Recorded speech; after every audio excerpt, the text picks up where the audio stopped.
Okay, we're going to try a little video with this new camera I had to get. It's on my cell phone, I apologize. Ended up breaking 2 cell phones in under 2 weeks. I hadn't had a lot of luck with phones here lately, so anyway, I've been piddling with this thing. I do have it mounted on the engine stand. Valve train fully adjusted. End up having to get a set of tall valve covers from a friend. I don't know where in the world he came up with that weird dark green paint, but I'll get that painted before it's all buttoned up for good. I did get the new flex plate put on. Got it all torqued down this time because I don't know, maybe there was an issue in how it was put on last time. Because a lot of people, you know, when they do things, they don't torque anything. They use the impact. They call it, no offense to anybody because I have German in my history, but everybody at these mechanic shops call it German tight, good and tight, where they just, you know, run it down with the impact, zap it each bolt each time, one time, and move on. I don't know if maybe that thing was stuck on that register and they, you know, used their impact to pull the flex plate up onto the crank. I don't know. I don't want to name names or think they did it. Anyway, that is installed and torqued properly. I did decide to go ahead and mount the engine back on the engine stand.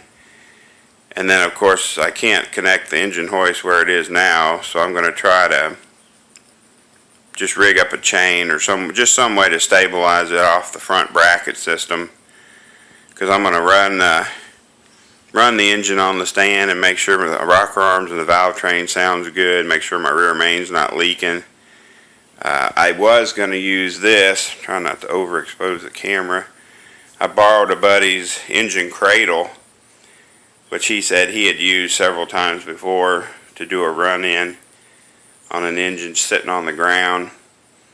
I don't know, I kind of like the idea of putting it on the engine stand.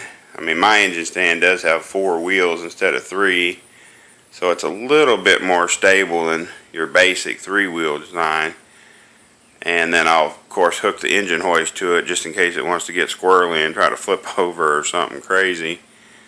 But the main reason for this video was I was going to follow up on some of that. What I'm going to have to assume is some kind of burnt motor oil in the exhaust ports on, I believe, 2 and 4 and cylinder number 3. The rest of them were just normal carbony, you know, buildup. But these 3 cylinders, sorry for my shaky walking, I wanted to show you guys, had this black substance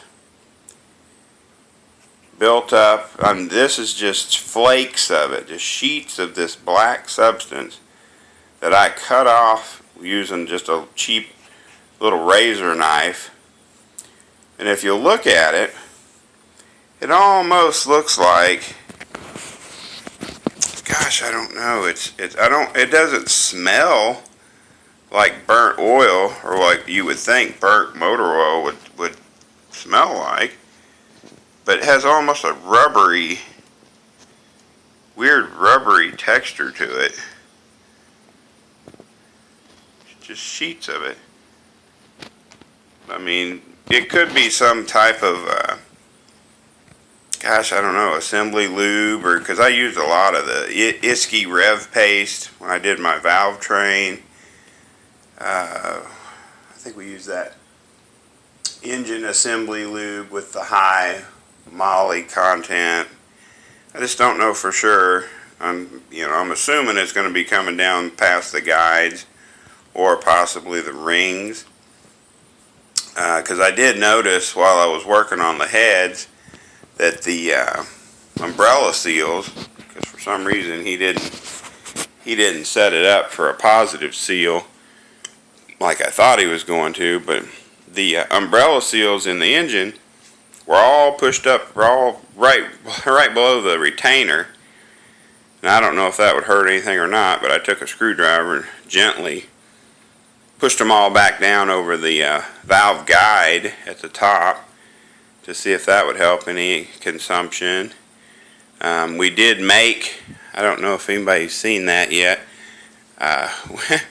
we engineered, let's call it, a cheap $20 4-hole, it's actually an adapter, I believe it's made by Spectra, and this particular adapter comes with a changeable sender insert where it can be either just an open 1-inch spacer or a 4-hole spacer.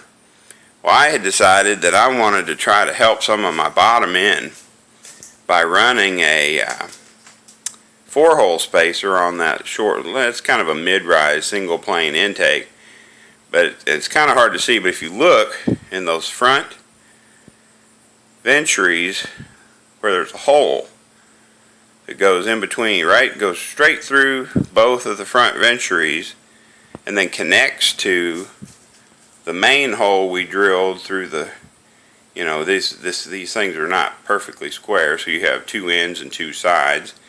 So we just basically started out by drilling a 5/16 hole just straight down through the face. You know, and of course you got to get centered, exactly centered, front, back, left, and right. Drill that 5/16 hole and just till it starts to poke through down there in the venturi, and then you can use a drill bit from the side to just kind of just hit it and kind of break it out and make it look better. But that hole works perfect to add that 3/8 vacuum port I needed to run a PCV valve. Actually, from here you could run your PCV valve or your brakes, but I'm going to run this second 3/8 port to run my PCV valve, and then use the big vacuum port on my Holly to run my power brakes like I have been, because it's been working pretty good. But I just wanted to show some of the kind of the throw together addition we made to add a vacuum port to one of these crazy carb spacers, and hopefully that 4-hole design helps it with a little bit of the bottom end power that probably running this kind of single plane intake on such a mild engine may have been, you know, may have costed me a little bit. If it doesn't help my low end torque a ton, I mean, it's not going to hurt my feelings or anything. That 4-hole spacer, to me, it's going to increase the velocity or the signal on the boosters in the carburetor. So if it does nothing but just make the throttle just a hair crisper, that'd be fine. It doesn't bother me. But I just wanted to do a short update on that crazy black substance that I cut out of these exhaust ports, because it was so thick. I thought, well, I'm going to at least clean it out. And then it was such an interesting looking piece of junk that I wanted to let everybody else see it and kind of get their opinion on what was going on. But she's about ready to fire. I just got to throw the carburetor on it.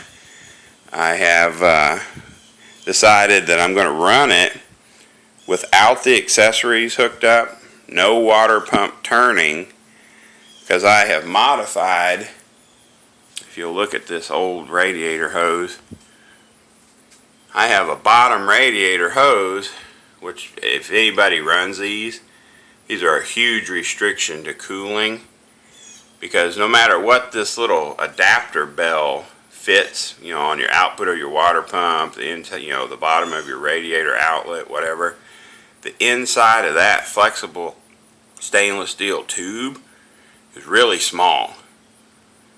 I mean, it may not collapse, but I was not a big fan of that. I had that as my lower radiator hose at one point, and I didn't like the way it restricted the water flow, so I just went and found me a Gates heavy-duty green stripe hose that had the integral anti-collapsing spring in it, and it flows way better.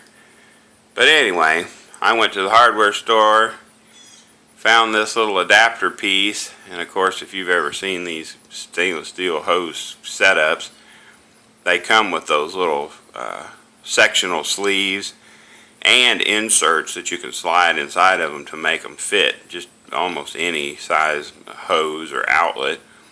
But I grabbed that little PCV piece that'll shove down real tight in the end of my water hose. I'm going to hook that up to the bottom of the water pump and just run my water hose straight up through the water pump. Put my top hose on it coming out of the motor, just emptying in probably into a 5-gallon bucket or the driveway, whatever. I kind of saw that done on a different YouTube video, and I thought, well, that's a lot easier than having to hook up an old radiator or something like that.